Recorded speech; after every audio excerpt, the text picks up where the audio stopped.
Hello friends. You're welcome to the Gyan Yatra. This is Anurag Singh. Today we will study the chapter of the science, the biology of the 8th class. The first chapter is the crop production and the management.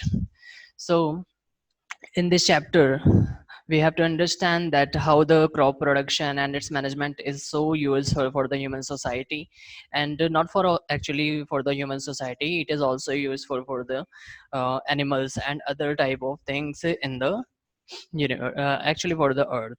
And this crop production and management is the very important chapter of this biology of this 8th class and the science of the science. So get started.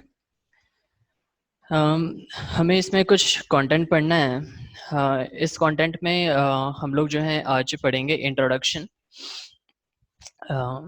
Introduction and methods of genetic improvement of crop plants. किस तरीके से उसके मतलब genetic improvement किस तरीके से की जाती है क्रॉप प्लांट्स की. वैसे तो क्रॉप प्लांट्स को उगाने के कई सारे तरीके रहते हैं, लेकिन जो पहले से तरीके चले आ रहे हैं which are the actually the traditional methods, तो we can not carry traditional methods so far. ठीक है, तो उनको हर बार यूज नहीं किया जा सकता है. For that we have to understand different type of methods which also can be improve the can improve the crop production. तो हमें यहाँ पे जेनेटिक इम्प्रूवमेंट भी पढ़नी है. And after that we have to understand the agricultural practices. किस तरीके से एग्रीकल्चर की प्रैक्टिस की जाती है, प्रैक्टिस फॉरवर्ड की किस तरीके से उसका प्रोडक्शन किया जाता है, क्या क्या चीज़ों का किस किस टूल्स का उसमें यूज़ किया जाता है.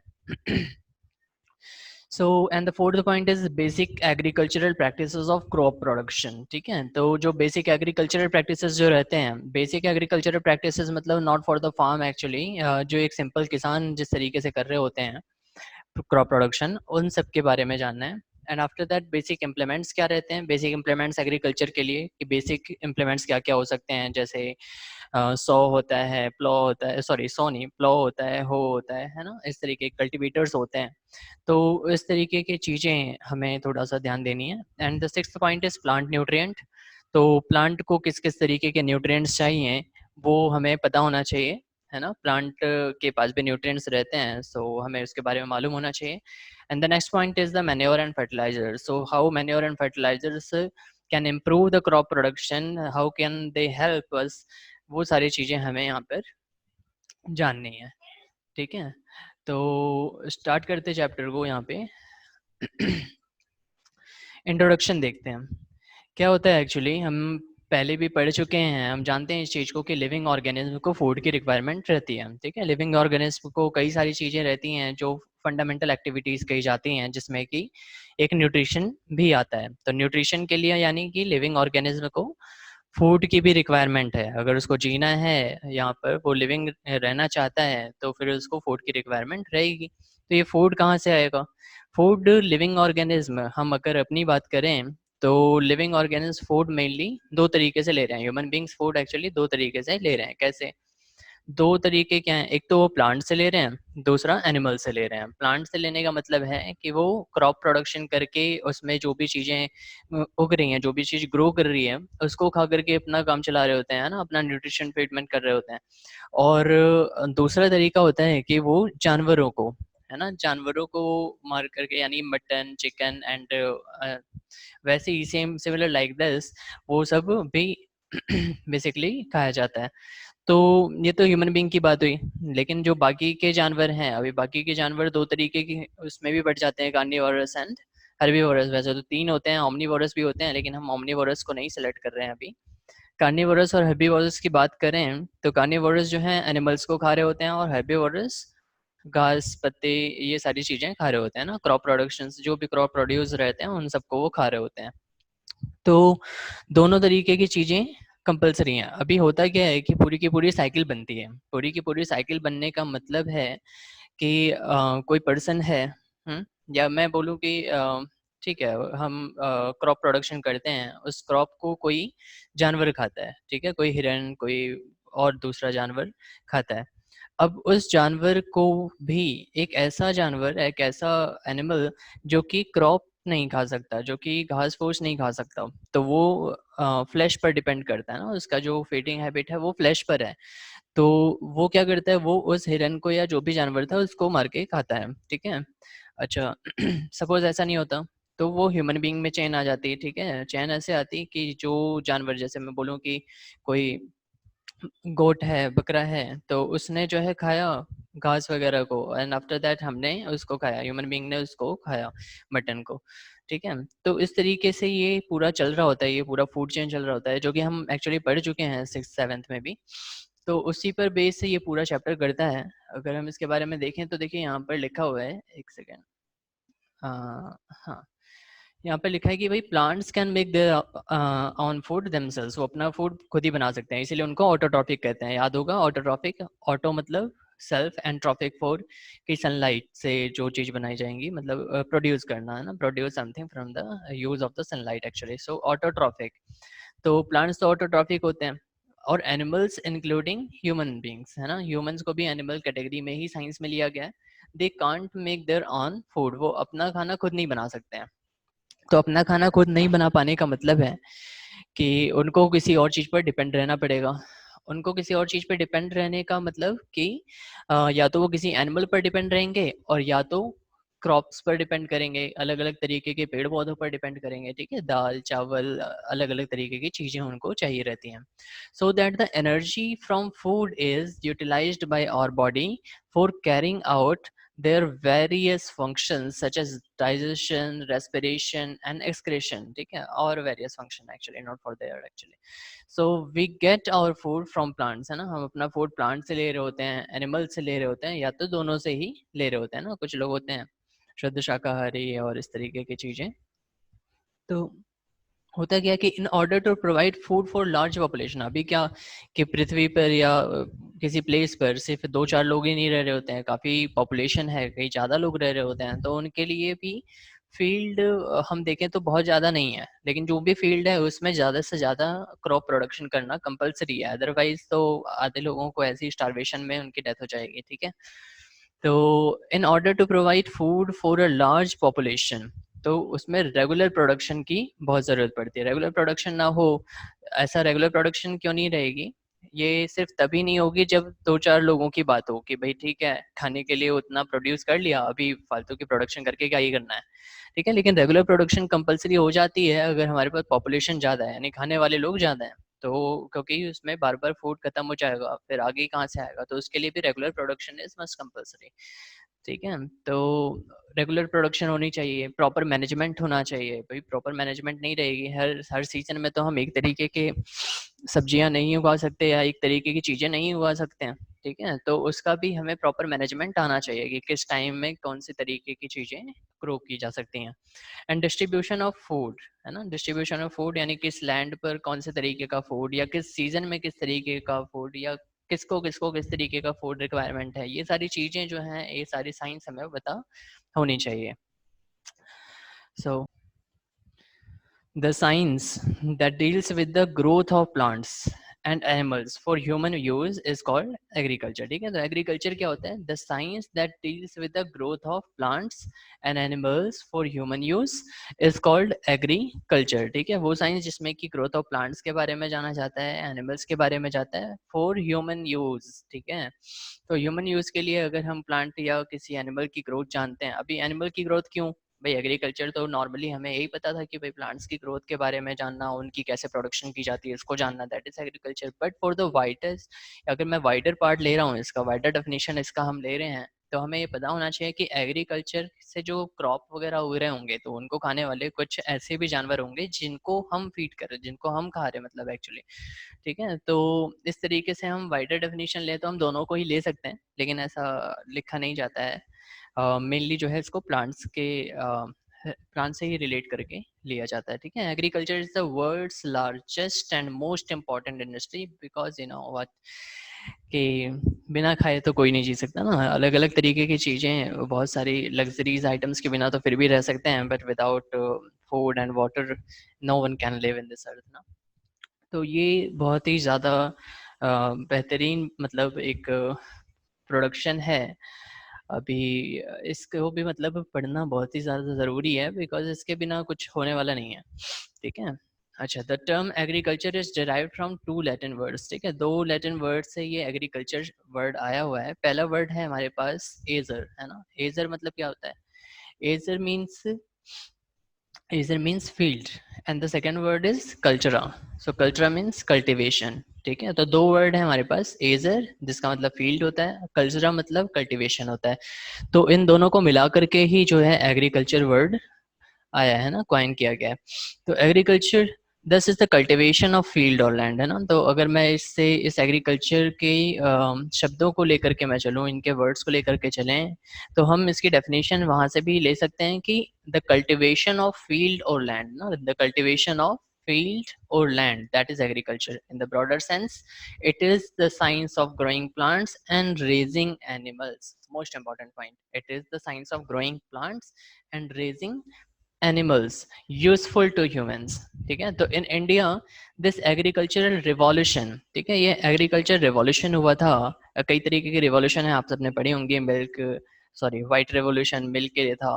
एग्रीकल्चर रिवॉल्यूशन है, ग्रीन रेवोल्यूशन है, ठीक है, गोल्डन रेवोल्यूशन है. कई सभी रिवॉल्यूशंस हैं, हमने पढ़ा है कभी साइंस में या जीके के पार्ट्स में. तो उसी तरीके से इस चैप्टर से रिलेटेड है एग्रीकल्चर रिवॉल्यूशन, जिसको ग्रीन रेवोल्यूशन भी कहते हैं. और ये यहाँ पे एम एस स्वामीनाथन सर, मतलब मिस्टर एम एस स्वामीनाथन लेकर के आए थे. ठीक है, तो होता क्या है कि in India this agricultural revolution, that is green revolution, began in 1960. ये ईयर याद रखना ज़रूरी है. तो 1960 में, और जिसका असर क्या पड़ता है, जिसका यहाँ पे इफेक्ट क्या पड़ता है. ऑब्वियसली ये रिवॉल्यूशन इसीलिए क्रांति ही होती है. क्रांति मतलब किसी चीज को जो पहले से चल रही है उसको और बेहतरीन बनाना, या अगर खराब है तो उसको खत्म करके दूसरा एक नई व्यवस्था स्टैब्लिश करना. ठीक है, नया एक सिस्टम स्टैब्लिश करना.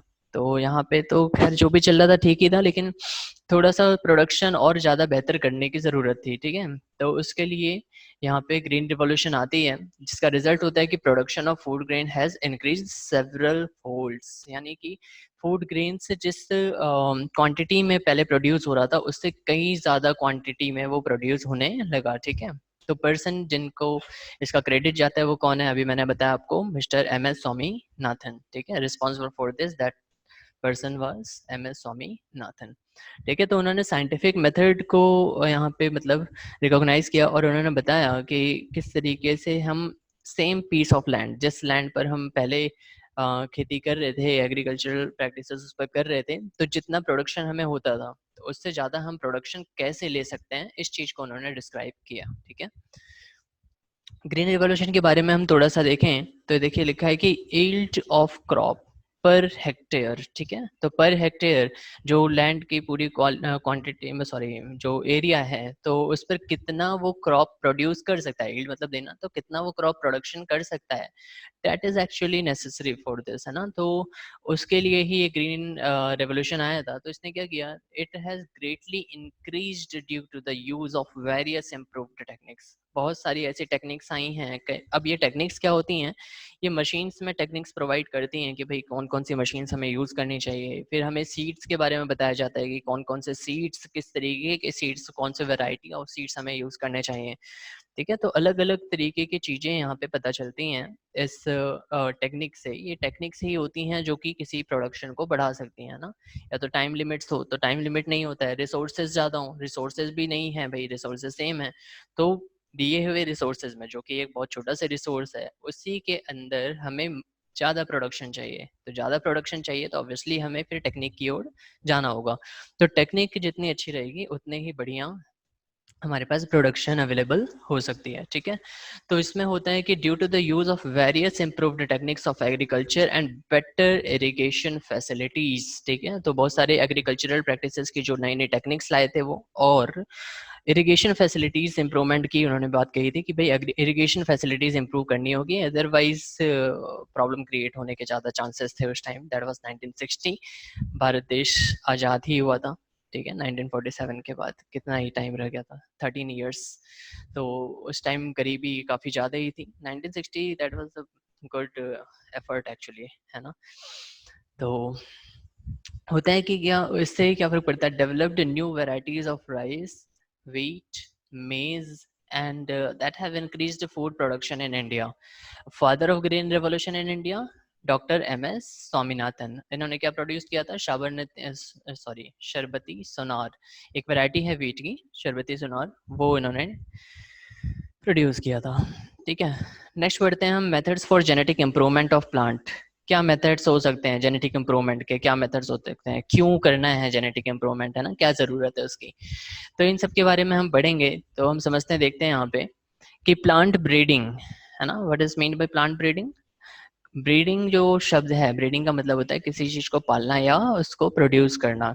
अब उसके तरीके अलग अलग हो सकते हैं। तो प्लांट ब्रीडिंग क्या होता है, ब्रांच ऑफ बॉटनी। बॉटनी देखिए, बायोलॉजी जो है दो पार्ट में मेनली डिवाइड की गई है, सेपरेट की गई है। एक है बॉटनी, दूसरा है जूलॉजी, ठीक है। तो बॉटनी के जो फादर ऑफ बॉटनी जो बोले जाते हैं वो होते हैं यूफ्रेस्टस, ठीक है, यूफ्रेस्टस हैं। और जियोलॉजी के जो फादर बोले गए हैं वो हैं अरिस्टोटल, ठीक है। तो बॉटनी का पार्ट, बॉटनी में जो है हम प्लांट्स वगैरह के बारे में चीज़ें पढ़ रहे होते हैं, और जियोलॉजी में हम एनिमल्स एंड ह्यूमन बींग्स वगैरह के बारे में पढ़ रहे होते हैं। तो क्योंकि हम प्लांट प्रोडक्शन, क्रॉप प्रोडक्शन पढ़ रहे हैं, so we are going to study the botany actually, है ना, some part of the botany. तो अब इसमें क्या है कि ब्रांच ऑफ बॉटनी है, बॉटनी में भी कई सारे ब्रांचेस है, ठीक है। तो branch of botany which deals with improvement in characteristics of crop by production of new varieties, ठीक है। तो कैसे होगा, तो भाई नई नई वेराइटीज को प्रोड्यूस करना पड़ेगा। अभी उसका ऑब्जेक्टिव क्या है, उसका उद्देश्य क्या है, क्यों करना है ये, है ना। तो इसके एम रहता है कि increase in yield of seed, fibre and oil etcetera, ठीक है। अगर प्लांट प्रोडक्शन ज़्यादा रहेगी, अभी मैं हम बोलें तो कई सभी चीज़ों से, कई सारे सीड्स से जो है ऑयल प्रोडक्शन भी हो रही होती है। अगर सीड्स ही नहीं रहेंगे, वो क्रॉप्स ही नहीं रहेंगी, तो ऑयल प्रोडक्शन कैसे होगी, ठीक है। तो ऑयल कई सारे और सोर्सेज रहते हैं। अच्छा, रेजिस्टेंस टू डिसीज, है ना, डिसीज से भी रेजिस्टेंस करने के लिए, पेस्ट से रेजिस्टेंस के लिए, ड्राउट से रेजिस्टेंस, ड्राउट मतलब सूखा जो पड़ जाता है, फ्रॉस्ट एंड हीट से रेजिस्टेंस के लिए, ये सभी एम रहते हैं प्लांट ब्रीडिंग के, ठीक है। या मतलब अगर ये सब कोई प्रॉब्लम्स रहे हैं तो उसके बाद प्लांट ग्रो कर सकते हैं कि नहीं, इसको रोकने के लिए प्लांट ब्रीडिंग की ज़रूरत पड़ती है, ठीक है। नेक्स्ट आता है adaptability to wider range of condition, है ना, अलग अलग कंडीशंस रहे, अलग अलग सीजन्स रहे, अलग अलग कंडीशन, यानी कि कई सारी चीज़ें होती हैं कंडीशंस में, अलग अलग एनवायरनमेंट हो सकता है, जोग्राफिकल एरियाज हो सकती हैं, ठीक है। तो अलग अलग कंडीशन में किस तरह से अडेप्ट कर सकता है कोई प्लांट, तो ऐसे तो अडेप्ट नहीं करेगा कि किसी भी चीज़ को कहीं पे भी जाके उगा दिया वो उग जाएगा, ऐसा नहीं होता है।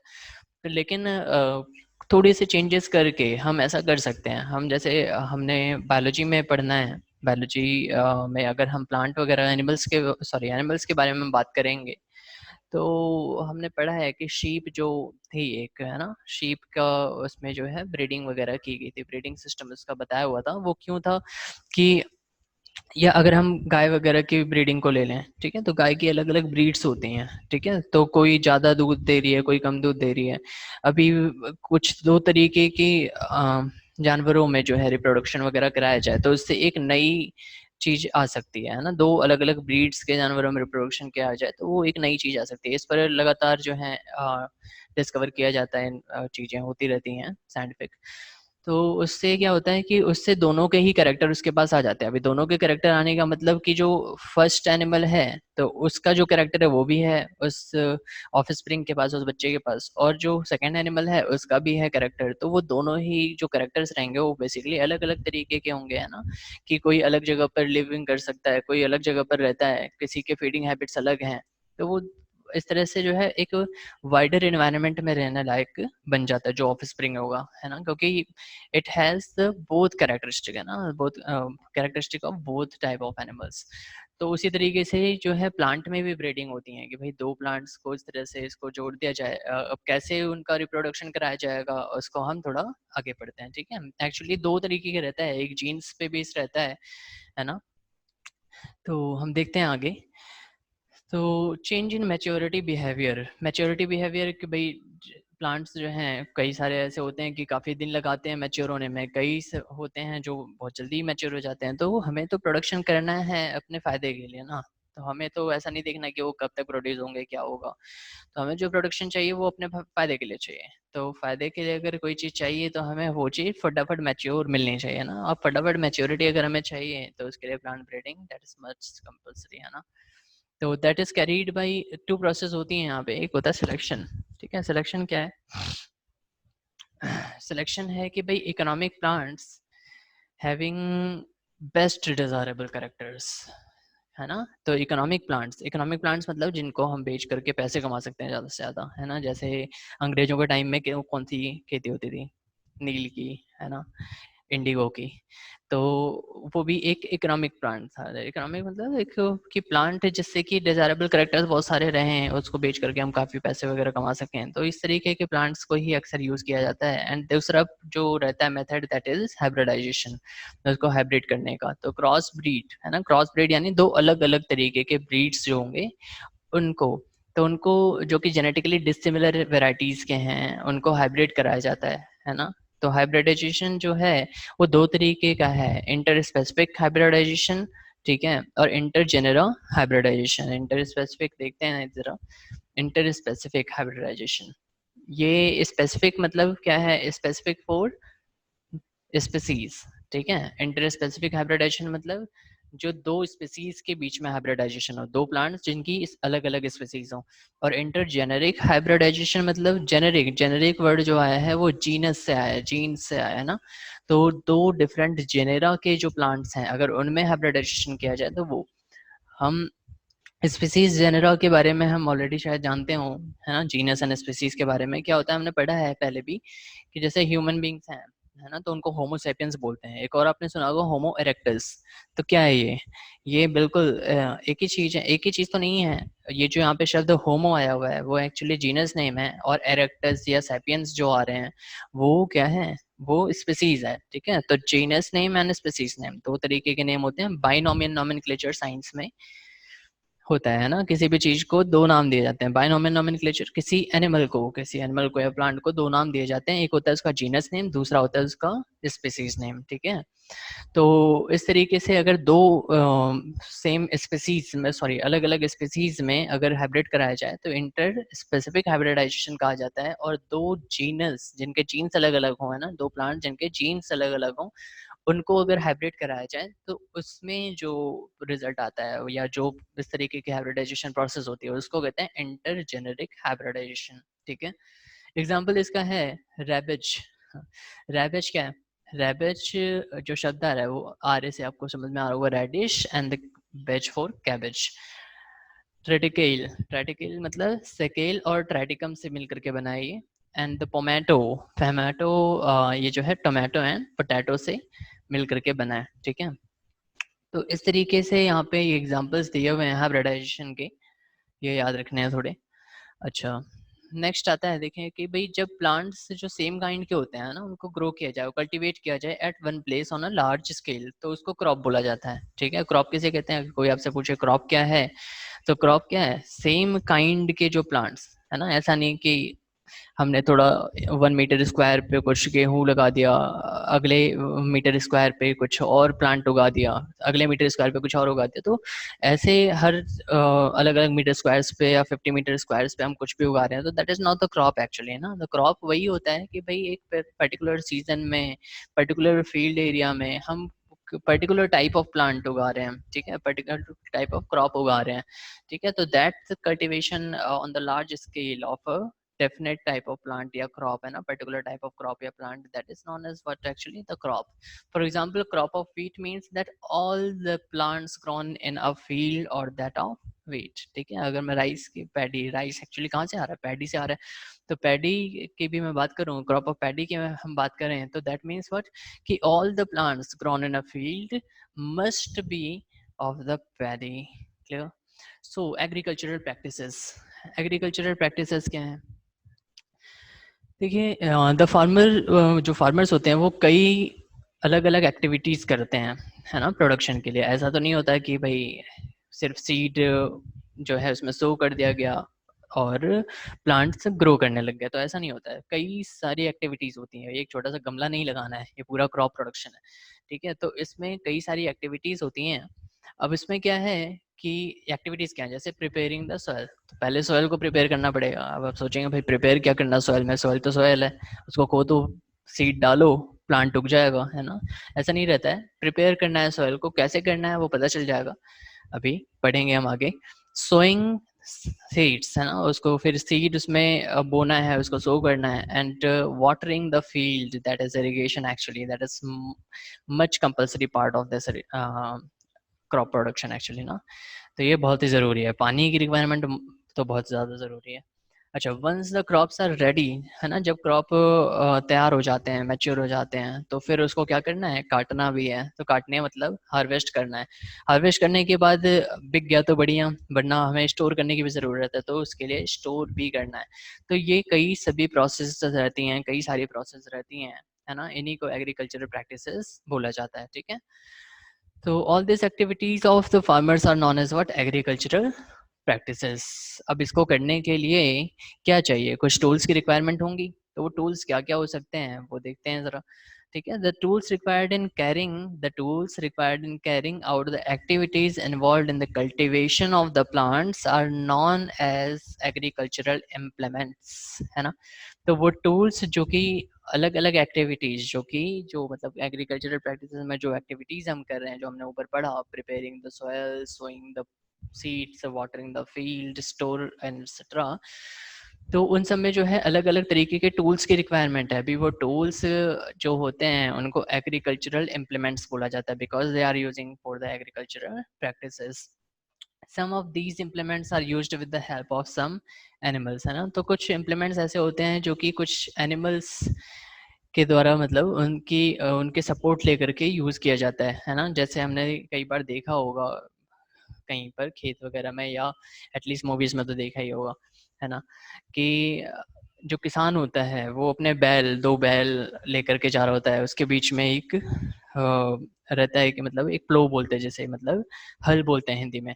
तो प्लो लगा रहता है, उसमें कांटे सा रहेगा, और वो जो है फील्ड को ऐसा खोदता हुआ, ड्रैग करता हुआ जाएगा। क्यों जाएगा, क्योंकि वो फील्ड को, जो मिट्टी है, जो सॉइल है, उसको प्रिपेयर कर रहा है। ठीक है, so some implements are used with the help of some animals like bullocks and camels etc.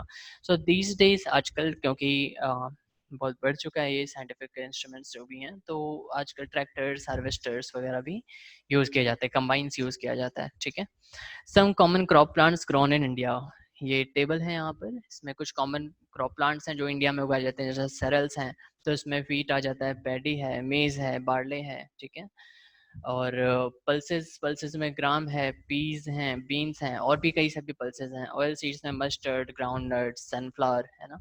Root crops में स्वीट पोटैटो। ठीक है, स्वीट पोटैटो।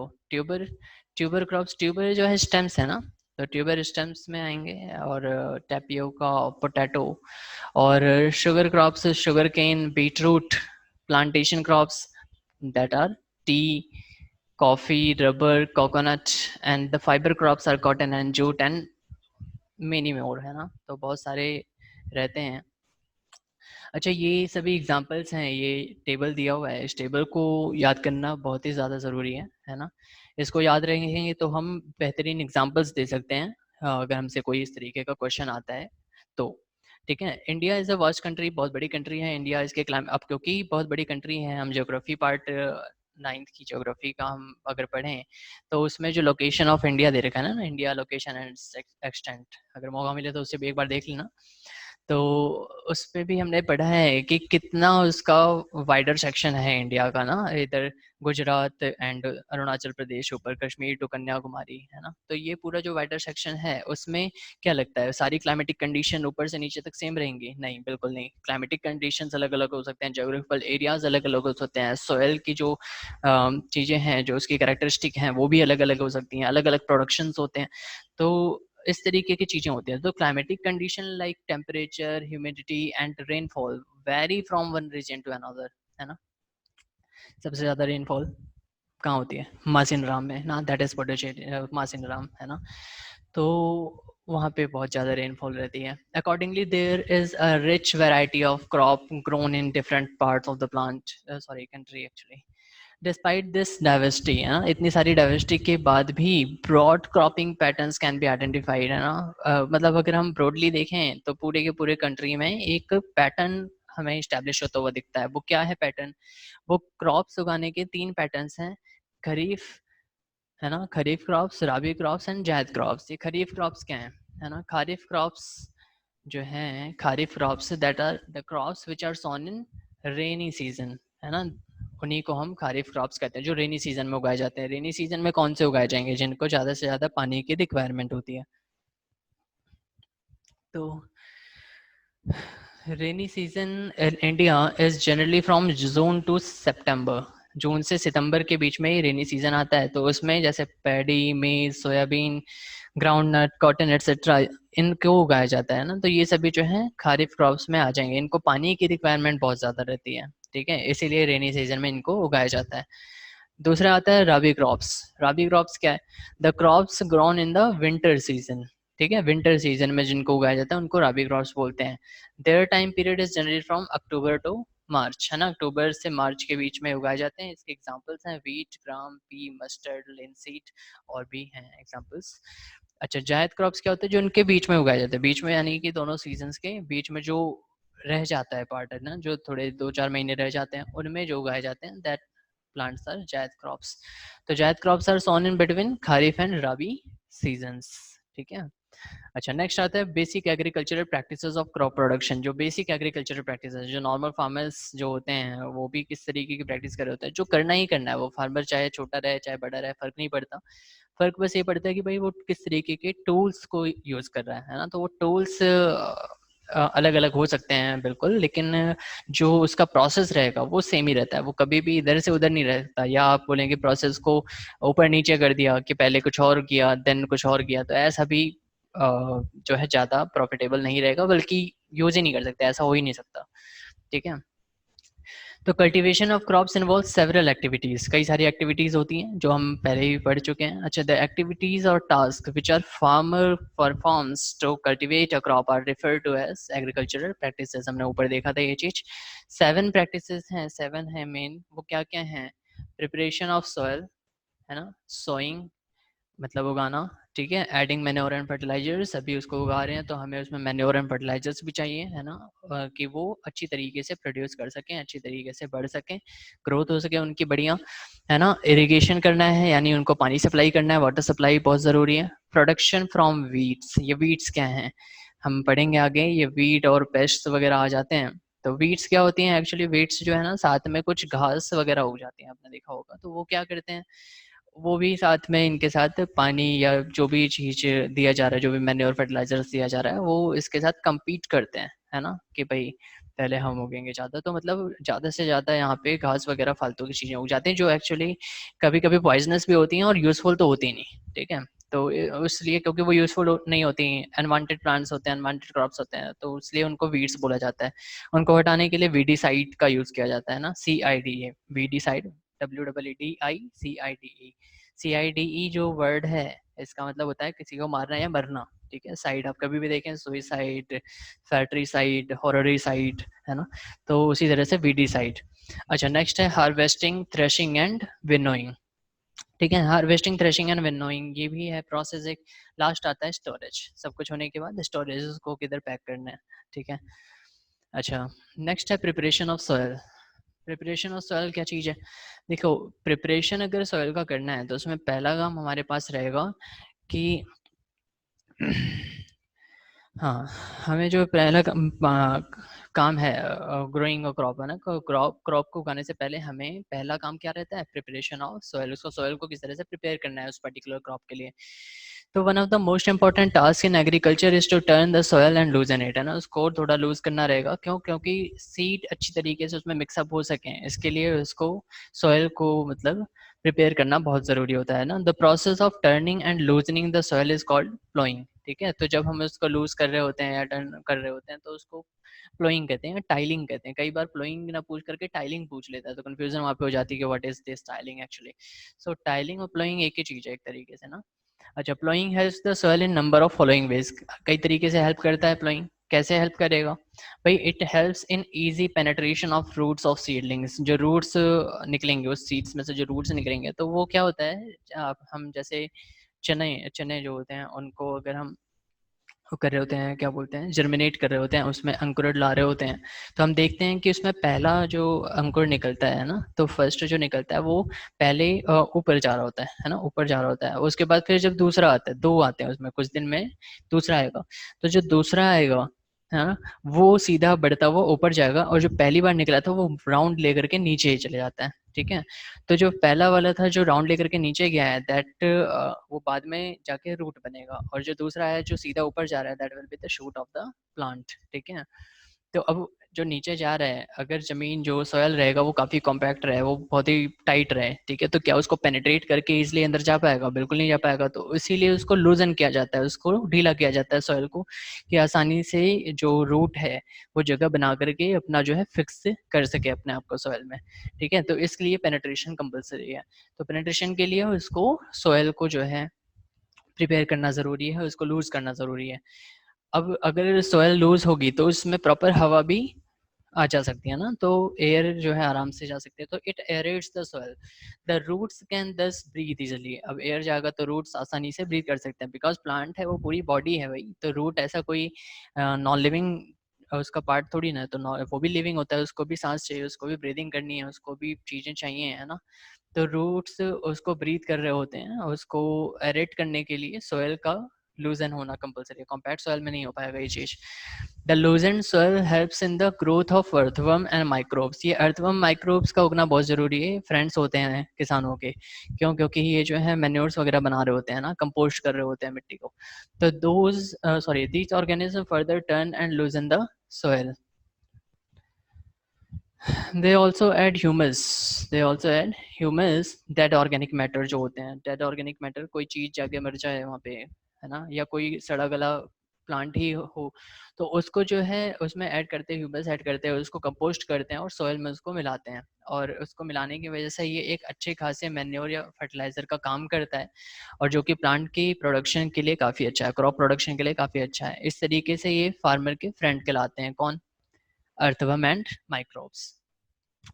अच्छा, अगला पार्ट क्या आता है, लूज करने से क्या फ़ायदा, है ना, प्लोइंग से क्या फ़ायदा? तो nutrient rich soil is brought up from lower level of soil. ठीक है, तो nutrient rich soil is brought up from lower levels of soil. तो जो लोअर लेवल्स हैं सॉइल के, जो उसमें नीचे की साइड जो है काफ़ी न्यूट्रिएंट्स रहते हैं, ऊपर तो धीरे धीरे खत्म हो जाते हैं, लेकिन नीचे न्यूट्रिएंट्स रहते हैं, तो वो जो है पलट करके ऊपर आते हैं ना, उसके प्लो करने की वजह से जो मिट्टी का नीचे वाला पार्ट है वो ऊपर आ जाता है। ठीक है, तो जो लोअर लेवल सॉइल है उसके न्यूट्रिएंट्स जो होते हैं वो सब ऊपर आ जाते हैं, so the plants can use these nutrients. अब उनको भाई ऊपर आए हैं तो उनको यूज तो कर ही सकता है plant. It approves the weeds and kills them. ठीक है, जो वीड्स पहले से उसमें फंसे पड़े हैं, यानी मतलब जो ऑलरेडी उसमें उगे हुए हैं, तो उनको खत्म करने का भी काम कर देता है ये प्लो। ठीक है, नेक्स्ट आता है process of ploughing. Process of ploughing, ये क्या है? प्लोइंग प्रोसेस वही जो हमने ऊपर पढ़ा, इसी को थोड़ा सा डिस्क्राइब यहाँ पे किया है कि this is done by using device known as plough, hoe और कल्टीवेटर। ठीक है, दो तीन यहाँ पे यूज किए जा रहे हैं, plough, hoe and cultivator.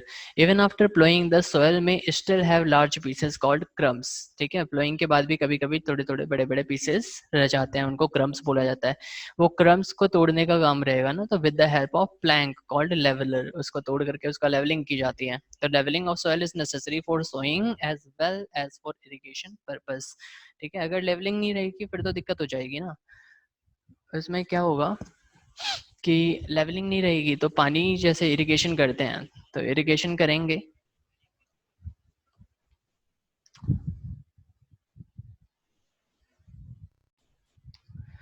Irrigation करेंगे तो उस टाइम क्या रहेगा कि पानी का जो लेवल है वो कहीं कहीं पर जाकर के रुक सकता है, पानी कहीं कहीं पर जाकर के रुक सकता है अगर प्रॉपर लेवलिंग नहीं रहेगी। तो उसको लेवलिंग करनी बहुत ज़रूरी है कि पानी जो है हर जगह सही क्वांटिटी में, अबंडेंट क्वांटिटी में पहुंच पाए। ठीक है। अच्छा, नेक्स्ट आता है common implements used in agriculture. वो कॉमन इम्प्लीमेंट्स कौन कौन से रहते हैं, है ना, तो यहाँ पे देखते हैं स्टेप्स क्या क्या हैं। ठीक है, ये चीज़ है प्लोइंग के लिए और लेवलिंग के लिए। प्लोइंग के लिए क्या यूज़ होगा? प्लोज यूज़ होंगे जो कि आयरन के भी हो सकते हैं, वुडन भी हो सकते हैं। लेवलिंग के लिए लेवलर्स यूज़ होंगे जो कि आयरन के या वुडन के भी हो सकते हैं। सोइंग के लिए क्या यूज़ होगा? प्लो, हैंड सोइंग और सीड ड्रिल्स, है ना। किसी को अगर मतलब सीड्स को उगाना, सीड्स को उसमें बोना है, सो करना है, तो उसके लिए प्लो का भी यूज़ कर सकते हैं। हाथ से भी सीड्स को उसमें जो है स्प्रेड किया जाता है, और सीड ड्रिल्स भी जो मशीन आती है उससे भी हो जाता है। अच्छा, मैन्योर्स के लिए, मैन्योरिंग अगर हमें करनी है तो मैनुअली और विद ड्रिल्स, तो उसके लिए भी ड्रिल्स का यूज़ कर सकते हैं या मैनुअली भी कर सकते हैं, किसान अक्सर जो है उसको फेंकते हैं। ठीक है, स्प्रेड कर लेते हैं फील्ड में मैनुअली। इरिगेशन क्या है? इरिगेशन जो है वो ट्यूबवेल से हो सकता है, स्प्रिंकलर से हो सकता है, उसके भी कई सिस्टम्स रहते हैं। अच्छा, वीडिंग, वीडिंग के लिए ट्रॉवेल, खुरपा एक इम्प्लीमेंट होता है, एक औजार होता है, उससे जो है वीडिंग करते हैं, यानी कि वीड्स को निकालते हैं, ठीक है। अच्छा, क्रॉप प्रोडक्शन, क्रॉप प्रोटेक्शन जो है नैपसैक स्प्रेयर या एरियल स्प्रे से क्रॉप प्रोडक्शन की जा सकती है, ठीक है। और हार्वेस्टिंग किससे की जाएगी? हार्वेस्टिंग सिकल से हो सकती है, या हार्वेस्टिंग मशीन आती है उससे हो सकता है। सिकल हिंदी में हसिया कहते हैं, तो उससे भी होता है। अच्छा, थ्रेशिंग, थ्रेशिंग जो है वो एनिमल्स, थ्रेशर्स और कंबाइंस, है ना, तीनों से किया जा सकता है, थ्रेश उसको करते हैं। थ्रेश, जैसे पैडी है उसको थ्रेश वगैरह करने की ज़रूरत पड़ती है, पैडी को थ्रेश करते हैं तो उसमें से चावल निकल के आ रहा है, पैडी का तो कोई खास यूज़ नहीं है ना, वैसे चावल का ज़्यादातर यूज़ है, तो थ्रेशिंग उसी लिए की जाती है। नेक्स्ट है स्टोरेज, स्टोरेज जो है वो जूट बैग्स, वुडन, क्ले और मेटल, इन सब के साथ हम लोग उसको स्टोर करते हैं, ठीक है। तो ये सभी प्रोसेस हैं और इनके लिए ये सभी इम्प्लीमेंट्स का यूज़ किया जाता है, ठीक है, जूट बैग, वुडन, क्ले और मेटल कंटेनर्स। अच्छा, नेक्स्ट देख रहे हैं हम प्लो के बारे में थोड़ा सा पढ़ें कि this is being used since ancient times for tiling the soil, ठीक है। तो 1 सेकेंड, तो इसका जो यूज़ किया जाता है वो एंशिएंट टाइम से किया जा रहा है टाइलिंग के लिए, ठीक है। उसमें फर्टिलाइजर्स वगैरह मिलाने के लिए, वीड्स को निकालने के लिए, सॉइल को स्क्रैप करने के लिए, तो अलग अलग तरीके से इसका यूज़ किया जा रहा है। This is sorry, and this implement is made of wood and is drawn by pair of bulls और other animals, है ना। पहले के टाइम में या अभी भी गांव वगैरह में जो है ये बुल्स वगैरह पर रख करके इसको खींचा जाता है, मतलब बुल्स वगैरह पर इसका पेयर ऑफ बुल्स रहेंगे, उस पर रख करके इसे खींचा जाता है, तो उससे इस तरीके का यूज़ किया जाएगा। अच्छा, it contains a strong triangular iron strip, है ना, इसके पास स्ट्रॉन्ग ट्रायंगुलर आयरन स्ट्रिप रहेगी जो कि प्लो शेयर कर रही होती है, ठीक है। अच्छा, the main part of the plough is a long log of wood, ठीक है, एक लंबा सा वुड रहेगा, वो मेन पार्ट है। उसकी ज़रूरत क्या है? वो प्लो शाफ्ट होता है, उसको क्या बोलते हैं? प्लो शाफ्ट, ठीक है। There is a handle at one end of the shaft, एक हैंडल रहेगा, the other end is attached to a beam which is placed on the bulls next, वो बीम रहेगी जो कि बुल के गर्दन पर रहेगी, ठीक है। One pair of bulls and a man can easily operate the plough, ठीक है, एक पेयर रहे बुल का वो या तो एक आदमी जो है आसानी से ऑपरेट कर सकता है प्लो को। आप यहाँ पे देखें, ये देखिए, ये पूरा प्रोसेस है ना। इसमें ये प्लो शाफ्ट आता है, ये जो हैंडल है पूरी, ठीक है। प्लो शेयर, ये पार्ट आएगा जिससे प्लोइंग की जाएगी। बीम, ये जो उनकी नेक पर है, बुल की नेक पर है, ठीक है, तो इससे वो खींच रहे होते हैं। अच्छा, बुल का यूज़ ही करते हैं अक्सर, गाय वगैरह का यूज़ क्यों नहीं करते? एक तो गाय के पास हम बोले तो उतनी दम नहीं रहती है, और अगर दम है भी तो उनके पास ये जो निकला रहता है ना, ये गर्दन ऊंची सी उठी रहती है, ठीक है, तो वो नहीं होता। इसके उठने की वजह से ये जो बीम है वो आसानी से उसमें ट्रैप्ड रहती है और आसानी से इसको खींच सकते हैं, ठीक है, तो इसलिए मेनली बुलक्स का यूज़ किया जाता है, बुल का यूज़ किया जाता है। अच्छा, indigenous wooden plough is increasingly being replaced by iron ploughs nowadays, है ना। तो वुडन प्लो की जगह आजकल काफ़ी आयरन प्लोस का यूज़ हो रहा है। अच्छा, नेक्स्ट आता है हो। It is a simple tool, it is a simple tool which is used for removing weeds and for loosening the soil, ठीक है। It has a long road of would और आयरन है, ये जो लॉन्ग यहाँ पे जो दिख रहा है ये चीज़, ये वुड या आयरन का एक रहेगा। अच्छा, broad and bent plate of iron is fixed to one of its ends and work like a blade, ये जो पार्ट है, ठीक है, ये ब्लेड की तरह काम करता है। तो बेंट प्लेट है, ये ग्रिप है, इसकी हैंडल है, बीम है और ये रॉड है, ठीक है, बड़ा सिंपल है वो। अच्छा, नेक्स्ट है cultivator. Nowadays plowing is done by tractor driven cultivator, the use of cultivator saves labor and time, ठीक है, तो ट्रैक्टर्स वगैरह में ये कल्टीवेटर्स लगे रहते हैं, तो इसका यूज करने की वजह से लेबर भी बच जाती है और टाइम भी बच जाता है, ठीक है, टाइम सेविंग है। जैसे ये कल्टीवेटर है, इसको प्लो नहीं बोल देना, प्लो की तरह ही है लेकिन ये कल्टीवेटर कहलाता है, ठीक है। नेक्स्ट है leveller. It is a large piece of wooden plank, है ना, प्लो करने के बाद जो बताया था कि उसमें मिट्टी के सॉइल्स के थोड़े से बड़े बड़े रह जाते हैं पीसेस, तो उनको भी जो है लेवल किया जाता है, उनको लेवलिंग करनी बहुत ज़रूरी है। तो it is large piece of wooden plank and which can easily be drawn, which can easily be driven by animals और tractor. It is use to break large pieces of soil, ठीक है। Sowing once the soil is prepared, है ना, अगर ये leveller वगैरह कर लिया गया तो भाई सॉइल प्रिपेयर हो चुकी है, अभी उसमें क्या करना है, अभी उसमें बीज डालने हैं, बीजारोपण करना है, तो यानी सोइंग करनी है। तो once the soil is prepared seed are sown in it. अभी सीड कौन सी डालनी है, तो सिलेक्शन भी करना जरूरी है भाई, ऐसे ही तो किसी भी सीड को नहीं डाल देंगे, क्या फायदा अगर हमने किसी बेकार सीड को डाला और प्रोडक्शन अच्छे से नहीं हो पाई, ठीक है। तो well sowing the following points need to be kept in mind, ठीक है, जब हम सो कर रहे होते हैं, ठीक है, तो हमें कुछ पॉइंट दिमाग में रखने चाहिए। वो क्या है, seed should be of good quality, उनकी क्वालिटी अच्छी होनी चाहिए, वो हेल्दी होने चाहिए और वो फ्री होने चाहिए डिसीजेस से, उनमें डिसीज नहीं होने चाहिए। उनको प्लांट जो किया जाता है वो काफ़ी डेप्थ में किया जाता है, डेप्थ होनी चाहिए सॉइल में, ऊपर ऊपर से नहीं करेंगे कि भाई इरिगेशन वगैरह में पानी के साथ बह गए पता चला। तो प्रॉपर डेप्थ होनी चाहिए सॉइल की, उसमें प्लांट किया जाएगा। If planted deep in the soil they can't respire, ठीक है। तो एट द हाँ प्रॉपर डेप्थ होनी चाहिए, ये नहीं कि एकदम कुछ ज़्यादा ही डेप्थ करके एकदम डाल दिया उससे, तो उनको हमें दफनाना नहीं है ना, थोड़ा ऊपर ही रखेंगे ताकि वो प्रॉपर रेस्पिरेशन भी कर सकें, विदाउट रेस्पिरेशन तो वो फिर नहीं हो पाएगा काम। अच्छा, there shoots may not be able to push through the soil, ठीक है। तो उनके शूट्स भी जो है एबल नहीं कर पाएंगे, वो निकल नहीं पाएंगे मिट्टी में से, अगर हमने उसको ज़्यादा अंदर डेप्थ में उसको डाल दिया, उसको सो किया है, तो फिर उसमें से शूट भी बाहर नहीं आ पाएगा। अच्छा, if planted on the surface they will be eaten by birds, अगर हमने सरफेस पे उसको स्प्रेड कर दिया, छोड़ दिया, उसको नहीं मिट्टी में डाला, तो वो बर्ड्स वगैरह या कोई भी रोडेंट्स वगैरह उसको खा जाएंगे। तो seeds require water for germination, उनको जर्मिनेशन के लिए वाटर चाहिए। Soil should therefore have water in it, तो सॉयल के पास भी वाटर होनी चाहिए, अभी नहीं है तो उसको क्या करना है, उसको इरिगेट करना है, ठीक है। However if there is too much of water seeds will not germinate properly, है ना। और उसी तरीके से अगर बहुत ज़्यादा पानी हो तो भी सीड जर्मिनेट प्रॉपर तरीके से नहीं हो सकती। तो मतलब किसी भी चीज़ को बैलेंस करके रखना है, अगर कोई भी चीज़ इम्बैलेंस होगा फिर तो प्रॉब्लम क्रिएट हो जाएगी, है ना। Seeds should be sown at proper distances, seeds को जो है प्रॉपर डिस्टेंस पे उसको सो करना चाहिए, क्योंकि जो क्रॉप उग रहे हैं उनको भी डिस्टेंस चाहिए उगने के लिए ना, उनका जो सेक्शन होगा यानी जो उनकी जो बॉडी होगी वो भी कुछ बड़ी होगी, तो वो बड़ी होगी। अभी मैं बोलूँ कि 2 आम के पेड़ हमने लगा दिए पास पास में, सीड ग्रो किया, तो जो उगेंगे उनके तो स्टेम्स बहुत मोटे मोटे होते हैं, तो जब स्टेम्स मोटे होते हैं तो 2 सीड्स किस तरीके से डेवलप कर पाएंगे अपने आप को, मुश्किल हो जाएगा। तो इस तरह से डिस्टेंसेस, प्रॉपर डिस्टेंसेस होने चाहिए उनके बीच में।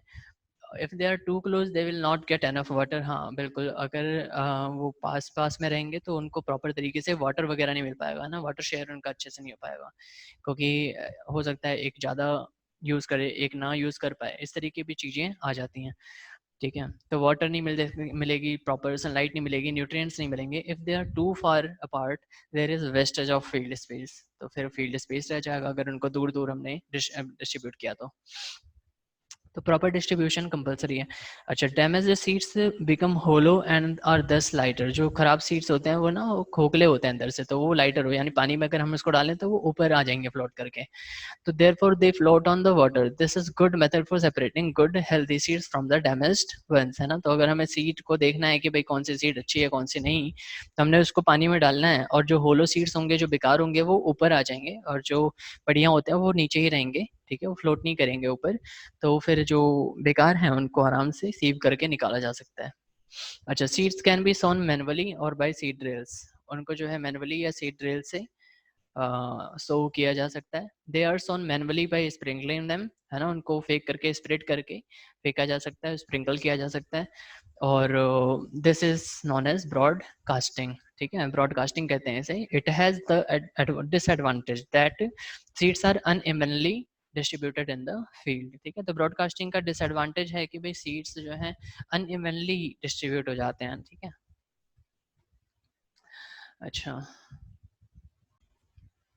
अच्छा, तो यहाँ पे देखते हैं the tools use for sowing seeds are, तो टूल्स क्या रहेंगे, ट्रेडिशनल टूल्स क्या होते हैं, ठीक है। ट्रेडिशनल टूल्स है फ्यूनल, है ना, फ्यूनल रहेगा, शेप्ड लाइक अ फ्यूनल रहेगा, मतलब उसका प्रॉपर फ्यूनल तो नहीं बोल सकते। अच्छा, through 2 or 3 pipes having sharp ends, these end pieces send to the soil and place seeds there, ठीक है। Sometimes as in rice, tomato, onion, chili and brinjal seeds are not directly planted in the fields, Instead they are planted in the seed beds called nurseries. तो ऐसे चीज़ों को जो है seed beds जिनको nursery कहते हैं उसमें इनको ग्रो किया जाता है। जब वो उग जाते हैं छोटे छोटे प्लांटर्स बन जाते हैं तो उनको सीडलिंग्स बोला जाएगा, है ना। The seedlings are then transferred and transplanted in the field, तब उनको फील्ड में ट्रांसप्लांट किया जाता है। दिस इज कॉल्ड ट्रांसप्लांटेशन, ये बहुत ज़रूरी है, ठीक है। ठीक है, तो ऐसा नहीं होता कि भाई हर सीड को हमने जो है वहाँ पे स्प्रेड कर दिया। कभी कभी इस तरीके जो प्लांट्स रहते हैं उनको जो है नर्सरीज में उगाया जाता है। उसके बाद जब वो उग जाते हैं तो वहाँ से उखाड़ करके उन्हें फिर फील्ड में लगाया जाएगा जिसको ट्रांसप्लांटेशन कहा जाता है, ठीक है। This helps the farmer select only the healthy seedlings and to space them properly while planting, ठीक है। इससे फायदा क्या होगा, इससे फार्मर्स जो हैं सेलेक्ट कर पाते हैं अच्छी सीडलिंग्स को और उनको स्पेस दे पाते हैं प्रॉपर तरीके से, ठीक है। इससे क्या होगा, इससे क्रॉप प्रोडक्शन अच्छी होगी। Seed drills, nowadays seed drills का आजकल जो है ज़्यादा यूज़ हो रहा है। सीड ड्रिल्स का यूज़ जो है सोइंग के लिए यूज़ हो रहा है with the help of tractors. A seed drill has a funnel shaped opening leading to the long tubes, है ना। उसका फ्यूनल शेप्ड ओपनिंग रहेगा जो कि लॉन्ग ट्यूब्स में लीड कर रहा होता है। It is attached to a plough, इसको प्लो से अटैच किया जाता है, ठीक है। Seeds are put into the funnel, ठीक है, उनको फ्यूनल में डाला जाएगा।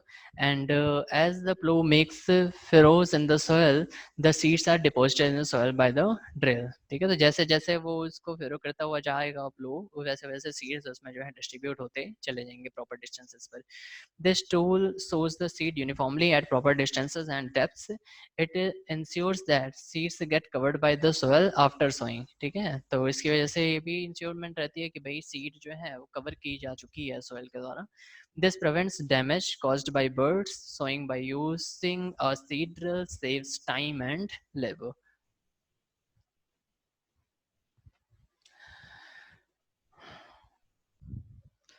प्लांट न्यूट्रिएंट्स के बारे में हम बात करें तो प्लांट न्यूट्रिएंट जैसे हमें न्यूट्रिएंट्स चाहिए वैसे प्लांट को भी न्यूट्रिएंट्स चाहिए, ठीक है। तो क्या क्या न्यूट्रिएंट्स रहते हैं, दो तरीके के न्यूट्रिएंट हम मानते हैं, माइक्रो न्यूट्रिएंट और मैक्रो न्यूट्रिएंट।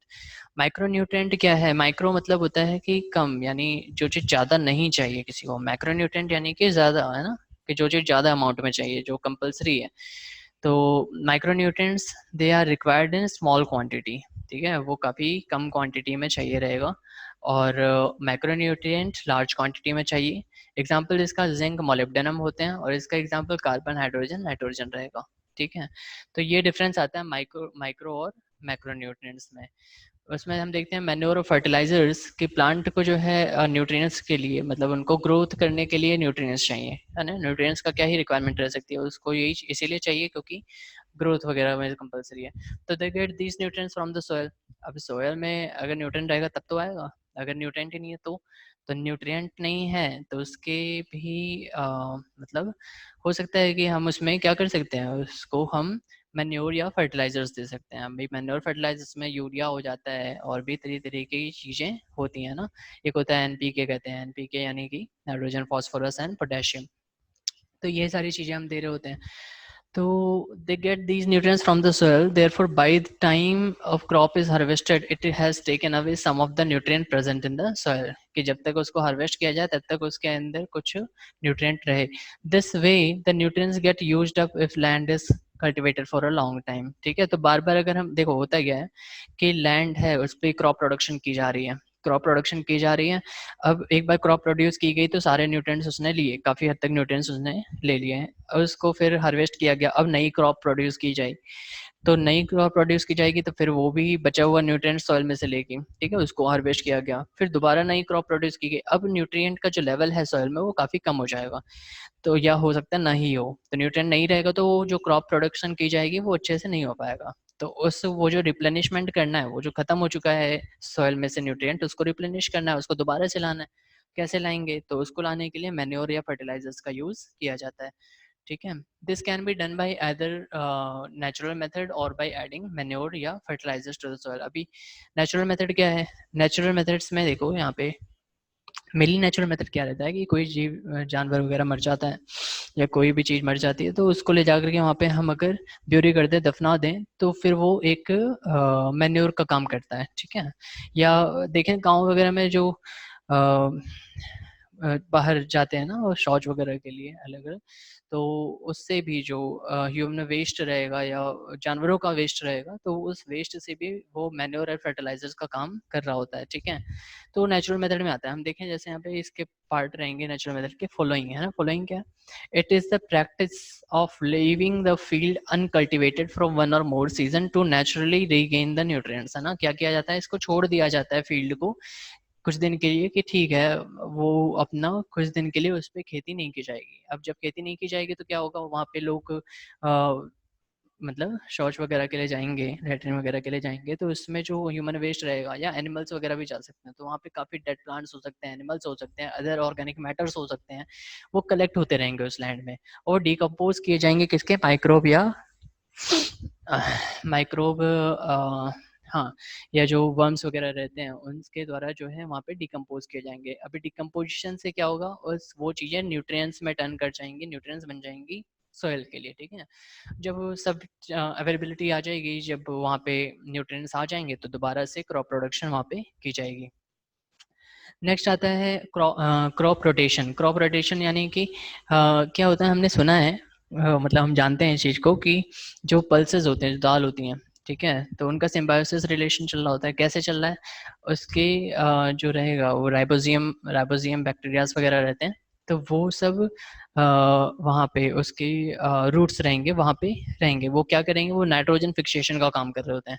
तो वहाँ पे रह करके उससे फूड ले रहे होते हैं, जो पल्सेस वगैरह रहेंगे उससे न्यूट्रिएंट्स ले रहे होते हैं, और साथ में वो नाइट्रोजन फिक्सेशन का काम करते हैं, है ना। नाइट्रोजन को नाइट्रेट बना करके सॉइल में फिक्स करते हैं कि प्लांट उसको जो है एज न्यूट्रिएंट ले पाए, ठीक है, एज मैन्योर एंड फर्टिलाइजर ले पाए।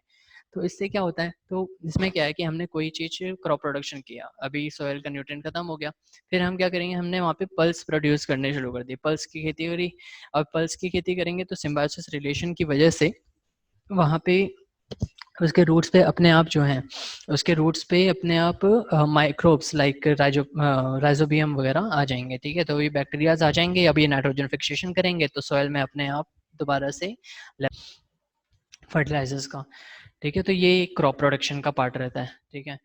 अगला रहेगा mixed cropping. Mixed cropping, usually only one crop is grown in field, है ना।